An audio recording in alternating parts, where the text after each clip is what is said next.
Alright, ladies and gentlemen, welcome to your fourth MySQL tutorial.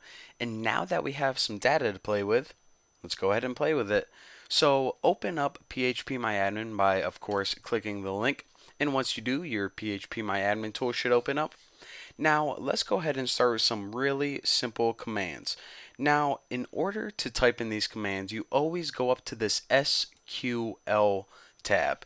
Now, whenever you click it, you have this text box that opens up, and this is where you're going to be writing your commands. So, let's start with something very simple. Type in show databases. And once your command is complete, just go ahead and click go and check it out. Whenever you hit go, it says your SQL query has been executed successfully. If you have any errors in your queries, then this is going to be red and it's going to say, there's error on line 2 or something. But anyways, what this query does, whenever we see show databases, it basically lists all of the databases in your server. So right now we have information schema or schema, however the heck you say it.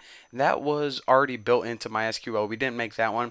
And we also have Danielle_YouTube. So if you're just running this for the first time and you want to see what databases your work or school has, go ahead and run that command.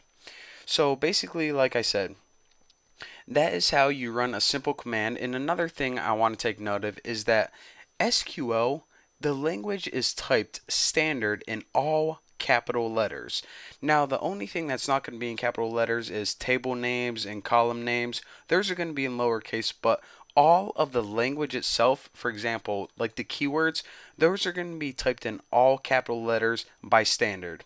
Now, if you already are in a database, for example, if you already are in the database Danielle YouTube, and when I say in the database, in order to get in a database, then I mean like if you have the database selected already, then let's go ahead and run some simple commands from here.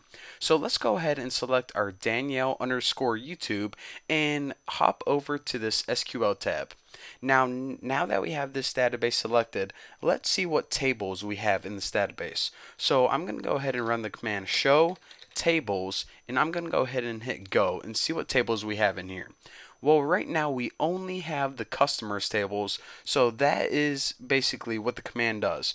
Whenever you hit show tables, it basically returns a list of tables for the currently selected database, which was in this case Danielle_YouTube.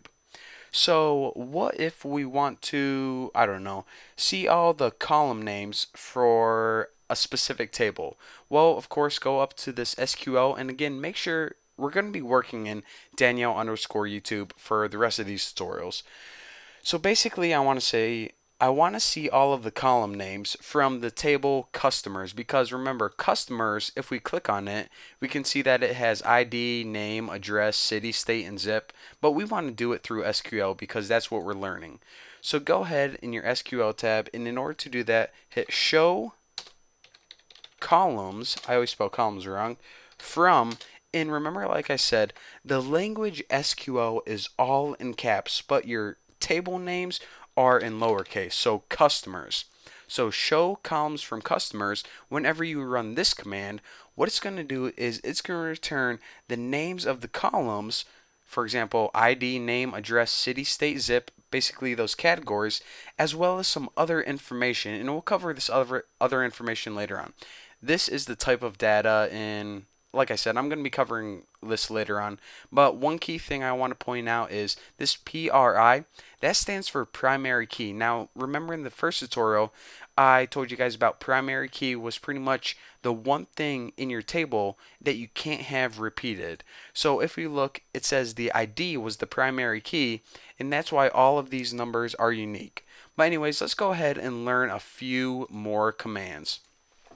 So, as you can see already, probably that SQL, it isn't, a weird computer programming language that you're going to need an interpreter for.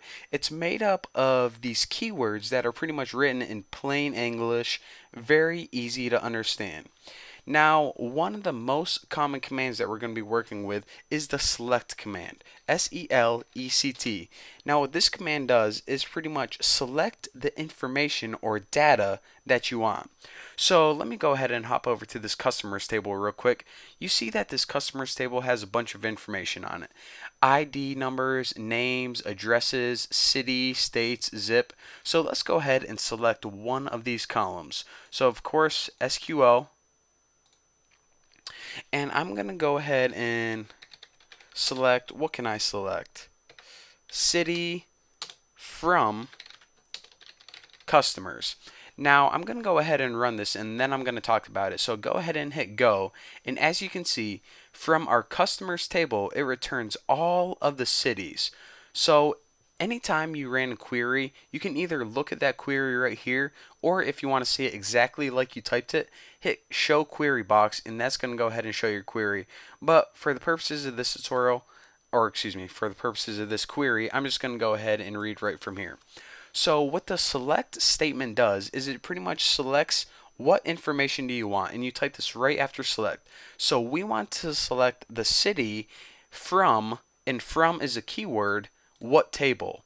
So basically we wanted to select what information, the city, from what table, customers, it's our only table we have to work with right now. And there you go. There you have it. The results of our query. And by the way, I probably should have mentioned this a while ago.